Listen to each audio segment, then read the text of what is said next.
ಕೋಲಾರಿಂದ ರಾಮನಗರಕ್ಕೆ ಬಂದಿರೋದಂದರೆ ಈ ಊರು ಬಂದ್ಬಿಟ್ಟು ನನಗೆ ಎಲ್ಲ ನಮ್ಮ ಅಣ್ಣ ತಮ್ಮಂದಿರು, ನಮ್ಮ ಅಕ್ಕ ತಂಗಿಯರು, ನನ್ನ ಸಂಬಂಧಿಕರು ಎಲ್ಲ ನನ್ನ ಸಂಬಂಧಿಕರು ಈ ಊರಲ್ಲಿರೋದು. ಈ ಊರಿಗೆ ಬಂದಿರೋ ಕಾರಣ ಏನಂದರೆ ಟೋಟಲ್ ಆಗಿ ಈ ಊರಲ್ಲಿ 90% ಎಲ್ಲ ನಮ್ಮ ಜನಾಂಗದವರು, ನಮ್ಮ ಸಂಬಂಧಿಕರು, ಅಣ್ಣ ತಮ್ಮಂದಿರು ಎಲ್ಲ ಈ ಊರಲ್ಲಿರೋದು. ಇಲ್ಲಿ ಈ ಗ್ರಾಮದಲ್ಲಿ ಏನಕ್ಕೆ ಬಂದಿದ್ದೀನಿ ಅಂದರೆ ನಮ್ಮ ಡಿ ಕೆ ಶಿವಕುಮಾರ್ ಸಾಹೇಬರು ಬುಡುಗ ಜಂಗಮ ಜಾತಿಗೆ ಇಡೀ ಕರ್ನಾಟಕದಲ್ಲೆಲ್ಲ ಭಾರತ ದೇಶದಲ್ಲೇ ನಾನು ಒಬ್ಬನಿಗೆ ಚಾನ್ಸ್ ಸಿಕ್ಕಿರೋದು MLA ಆಗೋದಕ್ಕೆ. ಅದು ಇಲ್ಲಿ ಕೋಲಾರ ಜನರಲ್ ಕಾನ್ಸ್ಟಿಟ್ಯೂನ್ಸಿನಲ್ಲಿ ನನಗೆ ಟಿಕೆಟ್ ಕೊಟ್ಟು ನೀನು ಗೆದ್ದಬೇಕು ಅಂತ ಎಲ್ಲ ರೀತಿಯಾದಂಥ ನನಗೆ ಸಹಕಾರ ಕೊಟ್ಟಿರುವಂಥವರು.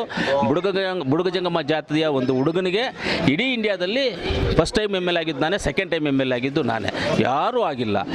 ಇವತ್ತು ನನ್ನ ಪೊಲಿಟಿಕಲ್ ಲೈಫನ್ನು ನಾನು 2013 MLA ಆದಾಗ ನನ್ನ ಪೊಲಿಟಿಕಲ್ ಲೈಫನ್ನು ಕೊಲೆ ಮಾಡಿಬಿಟ್ಟಿದ್ರು. ನನ್ನ ಪೊಲಿಟಿಕಲ್ ಲೈಫ್ ಅಂದರೆ ಕೊಲೆನೇ, ಅದು ನನ್ನ ಪೊಲಿಟಿಕಲ್ ಲೈಫು ಕೊಲೆ ಆಗಿತ್ತು.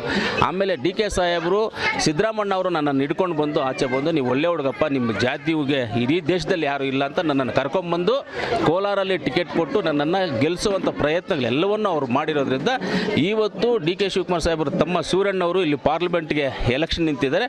ಅದರಿಂದ ನನ್ನ ಅಣ್ಣ, ನನ್ನ ತಮ್ಮ, ನನ್ನ ಅಕ್ಕ, ನನ್ನ ತಂಗಿಯರು, ನನ್ನ ಜನಾಂಗ ಏನಿತ್ತು ಆ ಜನಾಂಗದೆಲ್ಲ ಸಪೋರ್ಟ್ ಮಾಡಿಸ್ಬೇಕು ಅಂತ ನಾನು ಕೋಲಾರಿಂದ ಇವತ್ತು ನಮ್ಮ ಬಾಲಣ್ಣ ಅವರ ಕಾನ್ಸ್ಟಿಟ್ಯೂನ್ಸಿಗೆ ಮಾಗಡಿಗೆ ಇಲ್ಲಿ ಬಂದು ಇವತ್ತು ಈ ಊರಲ್ಲಿ ಕೂತ್ಕೊಂಡು ಹೊಸದೊಡ್ಡಿ ಗ್ರಾಮದಲ್ಲಿ ಇವತ್ತು ಕೂತ್ಕೊಂಡಿದ್ದೀವಿ. ನಮ್ಮ ಜನಾಂಗ ಇಲ್ಲಿದ್ದಾರೆ, ರಾಮನಗರದಲ್ಲಿದ್ದಾರೆ, ಚನ್ನಪಟ್ಟಣದಲ್ಲಿದ್ದಾರೆ, ಕುಣಿಗಲ್ಲಲ್ಲಿದ್ದಾರೆ.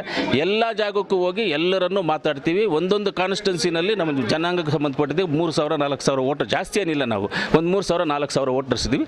ಎಲ್ಲರನ್ನೂ ಹೋಗಿ ಮಾತಾಡಿ ನಮ್ಮ ಸೂರ್ಯಣ್ಣ ಅವರಿಗೆ ವೋಟ್ ಹಾಕೋದಕ್ಕೆ ಎಲ್ರಿಗೂ ಹೇಳ್ತೀವಿ. ಖಂಡಿತವಾಗ್ಲೂ ಹಿಂದೂ ಅಂದರೆ ನಮ್ಮ ಜನಾಂಗದ ಒಂದು ವಿಚಾರ ಇದೆ, ಅದು ನಿಮ್ಗೆ ಗೊತ್ತಿಲ್ಲ ಅನಿಸುತ್ತೇನೋ ಗೊತ್ತಿಲ್ಲ.